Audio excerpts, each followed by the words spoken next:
The midday sun beat down mercilessly on the tarmac at Naval Air Station Oceana as Captain Rachel Winters stepped out of the transport vehicle. She adjusted her service cap and straightened her uniform, aware of the curious glances from the cluster of aviators gathered near the hangar. At 32, she was one of the youngest captains in naval aviation, and certainly one of the few black women to command a fighter squadron. "That's our new CO," she heard someone mutter, the skepticism thick in his voice. Rachel had heard it all before. She'd spent 15 years proving herself in a world that constantly questioned whether she belonged. Today would be no different. The first briefing went as expected. Polite nods, measured responses, but she could feel the wall between her and her pilots.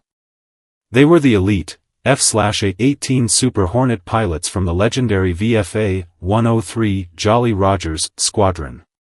They'd flown combat missions over hostile territory, landed on carrier decks in rough seas, and earned their swagger the hard way. To them, she was an outsider who'd been promoted too fast. Lieutenant Commander Drummond was the ringleader. Tall, blonde, with the cocky confidence of someone who'd never been told no, he leaned back in his chair during her first operations meeting, arms crossed, a smirk playing at his lips. "Ma'am, with all due respect," he said, his tone dripping with anything but respect, "some of us have been flying combat missions since you were probably still in flight school. We've got systems that work. Maybe you should observe a bit before making changes." Rachel met his gaze steadily. "I appreciate your experience, Lieutenant Commander. And I'll be observing everything very carefully. But make no mistake, when I see something that needs changing, it will change." The tension in the room was palpable. Over the next 2 weeks, Drummond made his resistance clear. He questioned her decisions in front of junior officers, forgot to include her in critical communications, and fostered a culture of subtle insubordination that infected the squadron like a virus. The breaking point came during a post-flight debriefing on a sweltering Friday afternoon. Rachel had her sleeves rolled up to her elbows, revealing the intricate tattoo that wound around her left forearm, a stunning design of compass roses, aircraft silhouettes, and what appeared to be coordinates. Drummond noticed it and laughed, a sharp, mocking sound. Well. Didn't peg you for the tattoo type, Captain." "What is that, some kind of Pinterest inspiration board?" "Let me guess, live, laugh, fly." Several of the younger pilots chuckled nervously. Rachel felt the familiar heat of humiliation creep up her neck, but she kept her expression neutral. "It's personal, Lieutenant Commander. Now, can we focus on the training exercise?" But Drummond wasn't finished. "No, seriously, I'm curious. We've all got ink that means something. Mine's my squadron patch from my first deployment." He gestured to his arm. "Henderson's got his kids' names.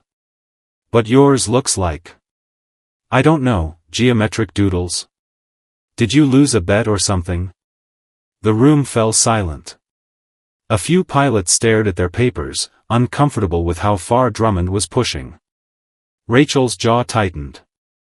"My tattoo is a reminder of where I've been and what I've overcome. Now, unless you'd like to continue this conversation in private, and trust me, Lieutenant Commander, you don't, I suggest we move on." Drummond shrugged, his point made. The message was clear, she didn't belong, and her tattoo was just another sign that she wasn't one of them. That night, Rachel sat alone in her quarters, staring at the tattoo that had become a target. The coordinates woven into the design marked 3 locations: Kandahar, where she'd flown medevac missions under fire; Fallujah, where she'd coordinated air support that saved an entire Marine platoon; and a small village in Syria where she'd landed her damaged helicopter to rescue 2 downed pilots, both men who'd initially refused to fly with a woman. Each compass rose represented a tour of duty. Each aircraft silhouette represented lives saved. The tattoo wasn't decoration, it was a map of her service, a testament to missions most of her critics had never even heard about. But classified operations stayed classified.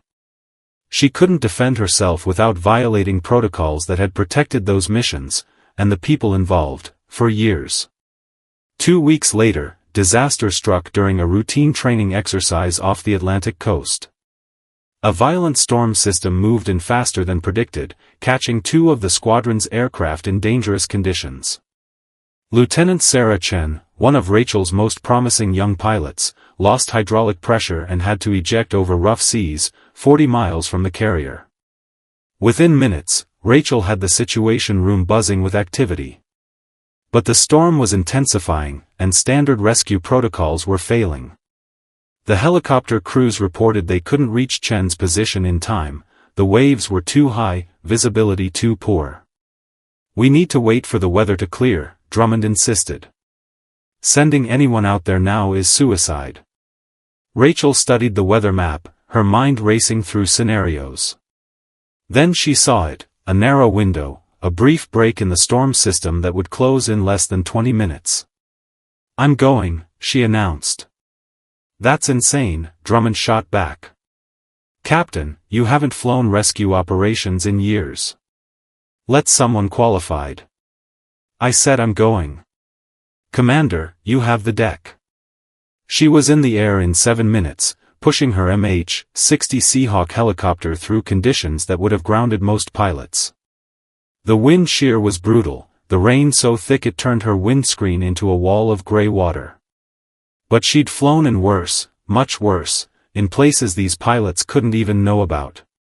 Using instruments alone, she navigated to Chen's last known position. The seas below were churning mountains of water, but there, a flash of orange.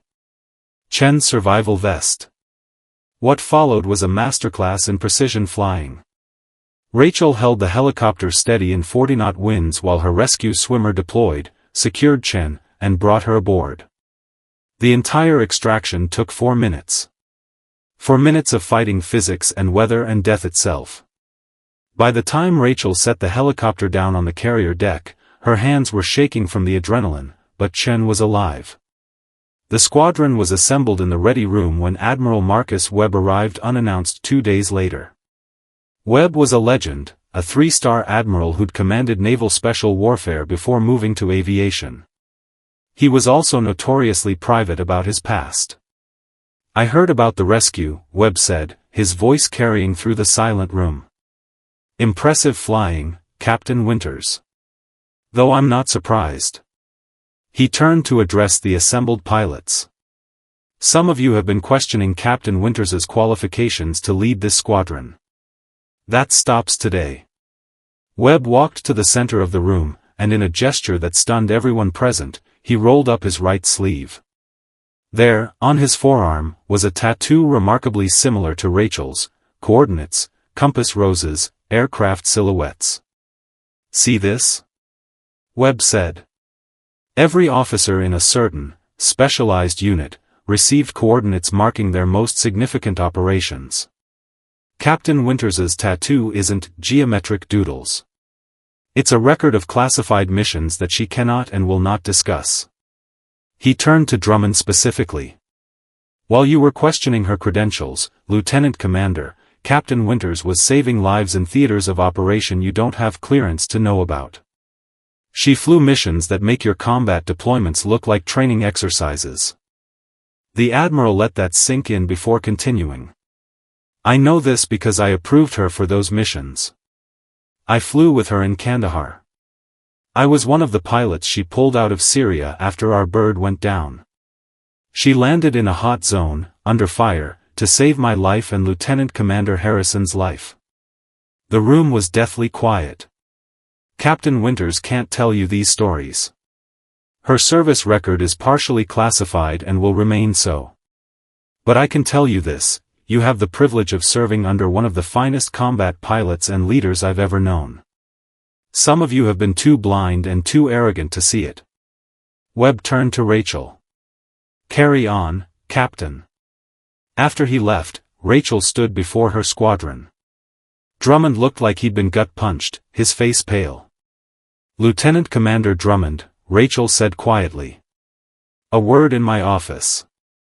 Once they were alone, she expected defensiveness, excuses. Instead, Drummond stood at attention, his eyes forward, jaw tight. "I was wrong," he said before she could speak. "Completely, inexcusably wrong. I let my own prejudices and insecurities cloud my judgment.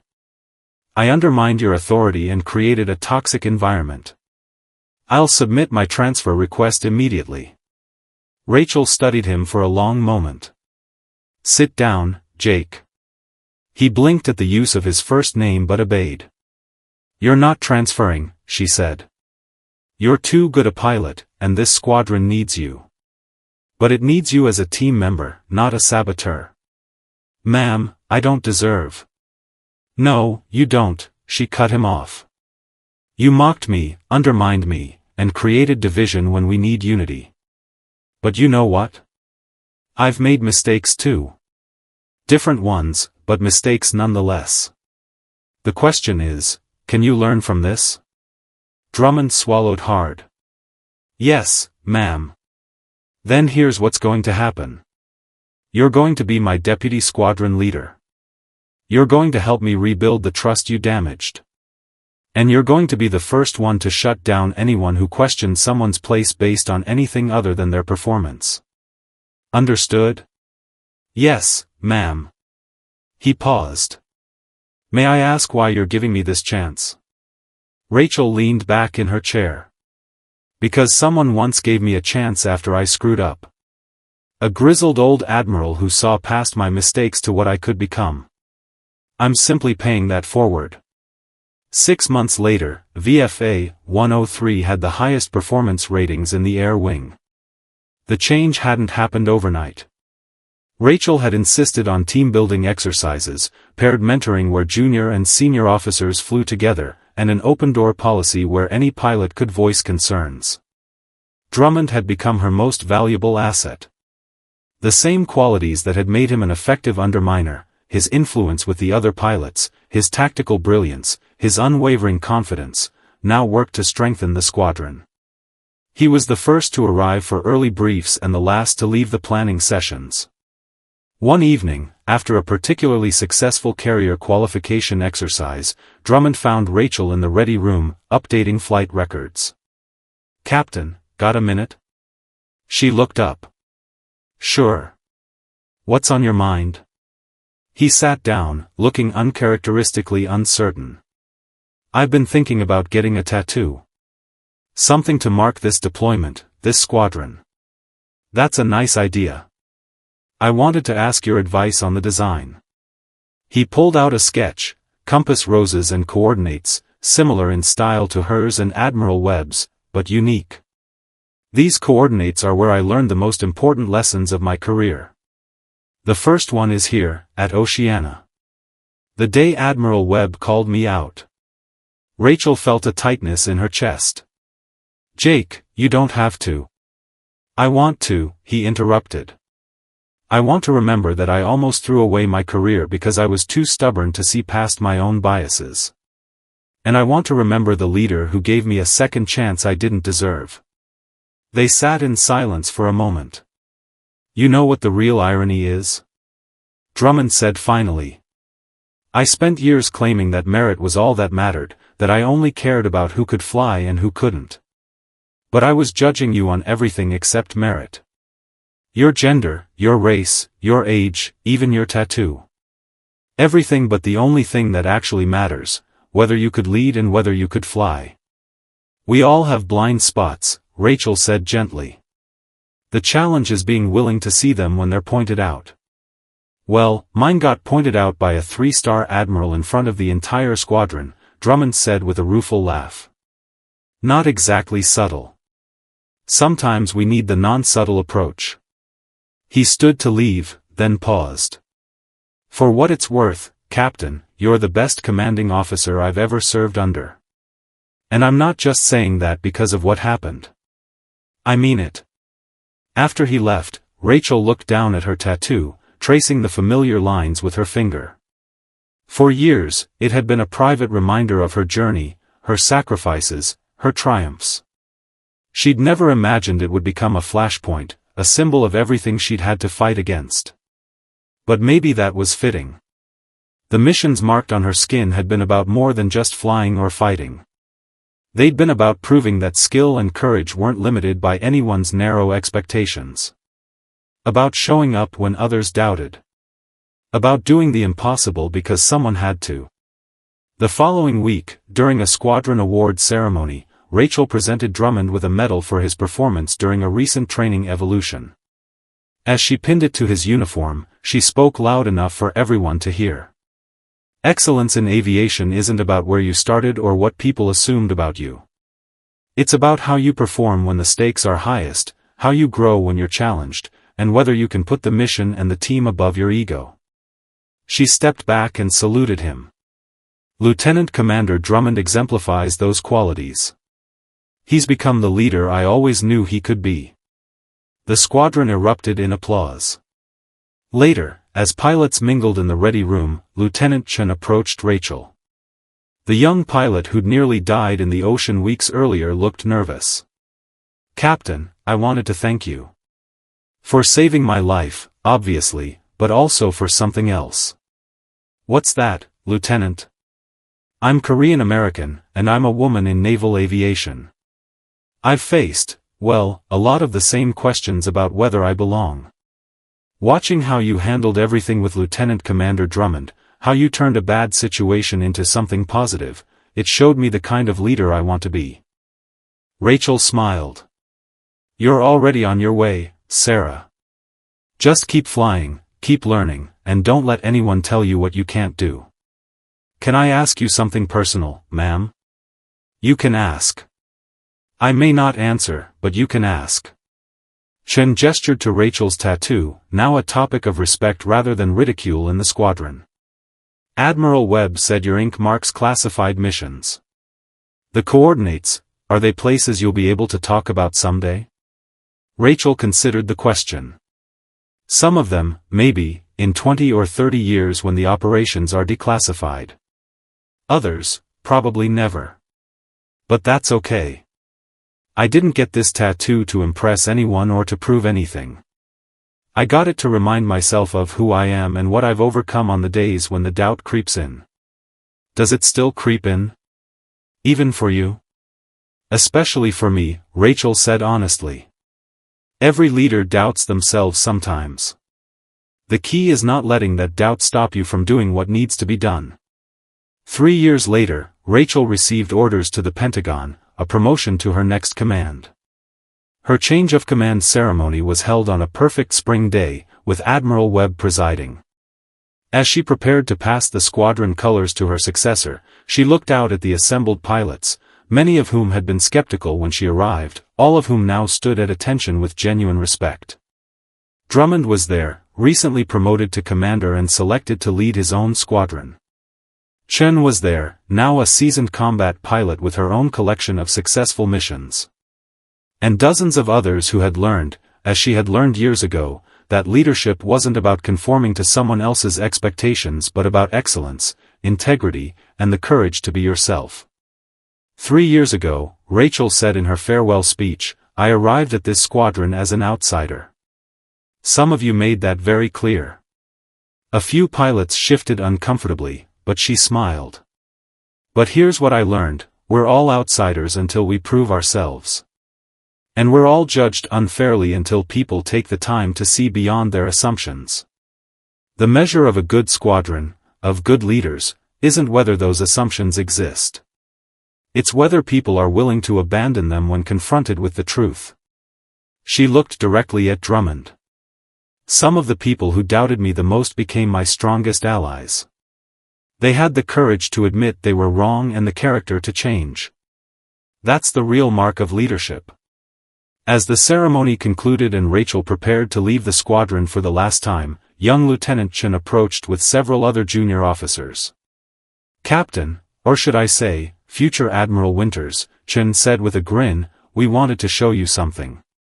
They rolled up their sleeves in unison. Each had gotten a small tattoo, a simple compass rose with coordinates marking Naval Air Station Oceana and the date of Rachel's change of command. "You taught us that our journey matters," Chen explained. "Where we've been, what we've overcome, who we've become. We wanted to mark this moment, this place, and this lesson. Rachel felt tears prick her eyes. I don't know what to say. You don't have to say anything, ma'am, one of the young pilots said. You already showed us everything we needed to know. As Rachel walked away from the ceremony, she thought about the long journey from that first hostile briefing to this moment. The mockery of her tattoo had been just one symptom of a deeper problem, the human tendency to judge based on appearance, to assume incompetence based on difference, to mistake unfamiliarity for inadequacy. But the solution hadn't been anger or retaliation. It had been patience, excellence, and the willingness to give people a chance to grow, even when they didn't deserve it. Admiral Webb caught up with her near her car. Fine ceremony, Rachel. You should be proud. I am, sir. Though I have you to thank for making it possible. If you hadn't intervened. I didn't make you an excellent pilot or a great leader, Webb interrupted. I just forced some stubborn officers to see what was already there. The rest was all you. He paused, then added, you know, when I recommended you for this command, there were people who questioned it. Said you were too young, too inexperienced with fighter squadrons, too, well, you know. Too female. Too black. Too different from what they expected. All of the above, Webb admitted. I told them exactly what I told your squadron that day, judge people by what they do, not by what they look like or what you assume about them. Give them the chance to prove themselves, then get out of their way. Did they listen? Webb smiled. Your record speaks for itself. The squadron's performance metrics under your command were the highest in the fleet. You mentored junior officers who are now becoming the next generation of leaders. And you turned a hostile environment into a model of teamwork and excellence. I'd say they're listening now. As Rachel drove away from the air station for the last time, she glanced at her tattoo in the rearview mirror. New coordinates would be added someday, new challenges overcome, new missions completed, new lessons learned. But the coordinates marking this place, this squadron, would always remind her of perhaps the most important mission of all, changing hearts and minds, proving that excellence transcends prejudice, and leading with grace even when faced with mockery and doubt. The ink told her story. But more importantly, it had helped others write better stories of their own. And in the end, that was what leadership meant, not just succeeding yourself, but making it possible for others to succeed, regardless of who they were or where they came from or what assumptions the world made about them. The tattoo on her arm was a map. But the real journey had been watching others learn to draw their own maps, mark their own coordinates, and find their own way forward. That was the lesson she hoped they'd carry with them, judge people by their actions, not their appearance. Give second chances to those willing to grow. And never, ever assume someone doesn't belong just because they don't look like what you expected. Because sometimes, the person you're mocking has already accomplished more than you ever dreamed possible. They just couldn't tell you about it yet.